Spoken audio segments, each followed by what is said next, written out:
Fantasy Premier League is nearly here, and in today's video I'll be going through my first draft.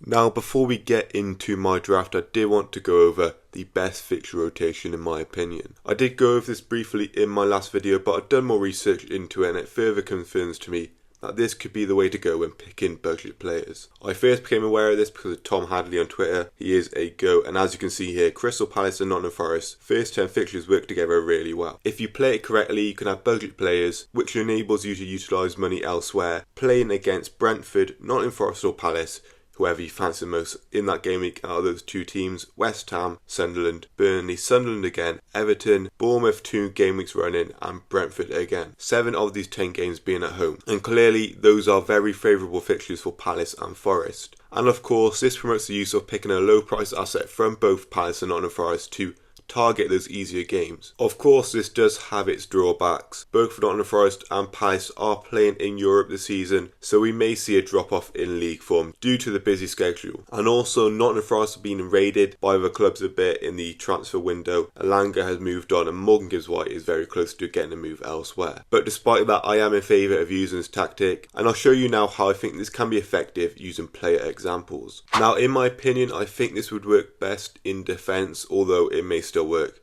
well if you want to rotate 2 keepers, in this instance being Sells and Henderson. Nico Williams and Tyreek Mitchell are the 2 defenders I have highlighted. To be honest, I would have preferred to include Munoz in this segment as Palace's representative, but I'm fairly confident he will be victim to a price rise this season, which takes the budget element out of all of this, and that is a key component. Although with the recent announcement that defenders will get more points for defensive actions, this could alter the meta and make centre-backs just as good as wing-backs, and centre-backs do pick up more defensive actions. I assume they'll both be priced at 4.5 million and should be low owned, which is really all that you need when using this tactic. Nottingham Forest face Brentford at home in game week 1, whilst Palace are away to Chelsea. So in an ideal world, you start Williams and leave Mitchell on your subs. Then when Williams faces a harder opponent, that's when you rotate and bring in Mitchell. Also, both of these players do pick up a few attacking involvements. Their attacking numbers are very good, and of course that makes picking them an even better idea. Mitchell picked up 6 goal involvements last season and Williams with 4. Hopefully this idea of rotating 2 low price defenders to target those easier games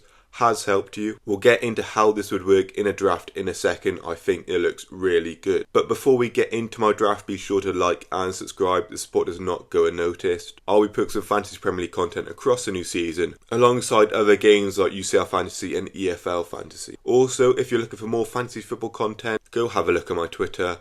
That'll be linked in the description. Okay, so this is my first draft. All player prices are my own predictions. We'll start off with our 2 keepers then. Pickford starting and Valdemarson is only there to save money. He'll be 4 million and will only be a sub. Pickford was the highest scoring goalkeeper last season with 158 points. That means he averaged over 4 points per game. And as a goalkeeper where points are hard to find, that is really impressive. Everton are away to Leeds in game week 1, and that is a green fixture, and then Brighton and Wolves in the 2 following game weeks. Goalkeepers are their least important position in the game, but Pickford can definitely make up for that with a few clean sheets. If we move into defence, we've got a 3 at the back here, starting with Nico Williams, who I've already spoken about in this video. I've got him priced at 4.5 million, hopefully that is the case when the game comes out, or I may look towards the Forest defender instead of a fullback, as they are usually cheaper. That goes the same for Mitchell, who is currently sat on my subs bench. Pedro Porro is a must-have for me. Tottenham's clean sheet potential in game week 1 is among the best in the Premier League. I think on the website I used for my previous video, Tottenham had a 77% chance of keeping a clean sheet against Burnley, but that's not the only reason I'm picking Porro. He likes to get forward, so goal involvements do come, and that is an added bonus. However, the Premier League season kicks off 3 days after the Super Cup final, and anything can happen in that game. Porro could get injured, and I would have to look elsewhere. Levi Colwill completes the back 3,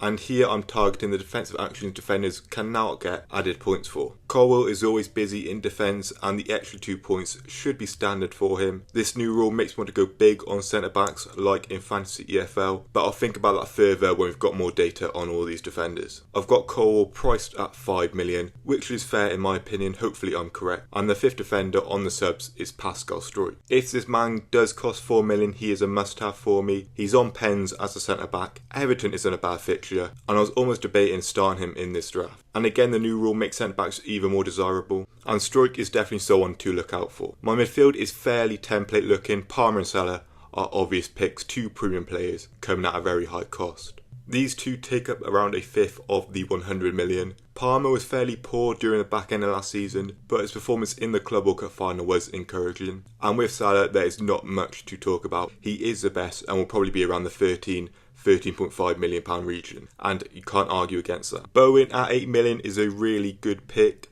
West Ham face Sunderland in game week 1, and that is harder than some may think. But Bowen is a points machine, and I can see him getting something from that game. He scored 14 in a poor West Ham side last season, and the season before that he had a massive 30 goal involvement season. Marmoush is here to make up for the lack of Haaland in this draft. Pep Roulette is brutal, and I am a bit sceptical about that, but he has had a good start in his short time at Man City so far, a few goals here and there, and he might even be on pens for Man City. Of course, we saw him take one in the FA Cup final and miss, even though Haaland was on the pitch. Let me know what you think of the 7.5 million price tag I have put him at. I'm not too sure about that one, so let me know. There's also a world where his position is a forward. It was in the Club World Cup game, but we can only wait and see. Anderson is my sub midfielder, and I'm fairly sure he will be 5 million. I did talk about him quite a lot in my last video, in the plays to target segment. I feel as if Morgan Gibbs White does move on, he may have the license to become more attacking. He definitely has the capabilities to do that, and even if he doesn't, with the new points rule, he will still pick up some points for being a good defensive midfielder. Moving on to the front line, when we have João Pedro to begin with, I'll trip it up on Chelsea, but FPL team do have him classed as a midfielder, but I'm fairly certain he will be a forward because he was in the Club World Cup game and in FPL last season. I think Pedro will definitely have a great season for Chelsea. He's at a very ambitious side now, and with Palmer being the creative player, creating opportunities, we may see many Pedro goals with Palmer assists. I've got Isak at 10 million, and that is very dependent on if he is at Liverpool or Newcastle. If at Liverpool, he may be 11 million. Either way, both teams are expected to score quite a few goals in the first 6 game weeks. Liverpool are expected to score just under 13 goals, and Newcastle are expected to score under 12. This is according to all fantasy tips. So it looks like he'll score quite a few regardless of the team he plays for, and he'll likely be the most popular player in the game. He was last season in game week 1, and it would be weird to go without him this season. Finally, we've got Danny Welbeck. He is still prolific after all these years. He actually had his best season last season